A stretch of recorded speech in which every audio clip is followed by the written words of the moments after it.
शराब के ईडी के केस से बचने के लिए, अपने समनों से बचने के लिए, लोगों का ध्यान हटाने के लिए अरविंद केजरीवाल जी ने एक नया शगुफा छोड़ा था कि मेरे 7 एमएलए को बीजेपी खरीद रही है। ये काम उन्होंने पंजाब में भी पहले किया था, वहाँ पे एफआईआर भी उन्होंने लॉन्च कराई, कहा हम सबूत देंगे, लेकिन उसके बाद कहा कोई सबूत दिया ना उस केस का कुछ किया। लेकिन अरविंद केजरीवाल जी ने सोचा दिल्ली में भी ऐसे ही चल जाएगा, लेकिन दिल्ली में अपने बिछाए जाल में फंस गए हैं। अब जब दिल्ली पुलिस के पास कंप्लेंट गई बीजेपी की, दिल्ली पुलिस अरविंद केजरीवाल जी के घर पे जाके सबूत मांग रही है, बताइए कौन से एमएलए हैं, किनको खरीदने की कोशिश की, कहाँ है वो पैसे, तो अरविंद केजरीवाल जी घर छोड़कर भाग गए हैं।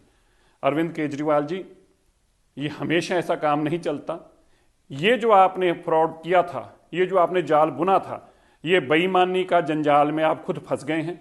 इस केस में अब आपको जेल में भी जाना पड़ेगा। ये बहुत बड़ा केस है जिसमें रिश्वत के लेन देन की बात हो रही है और झूठी रिश्वत की लेन देन की बात बनाई जा रही है।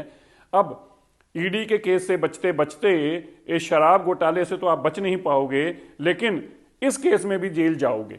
और संजय सिंह जी के बाद, मनीष सिसोदिया जी के बाद ईडी केस में तो आपका लगभग सारे सबूतों के चलते जेल जाना तय था, लेकिन उससे बचते बचते आपने एक नया केस अपने ऊपर बना लिया और कोई एमएलए अरविंद केजरीवाल जी का साथ नहीं दे रहा।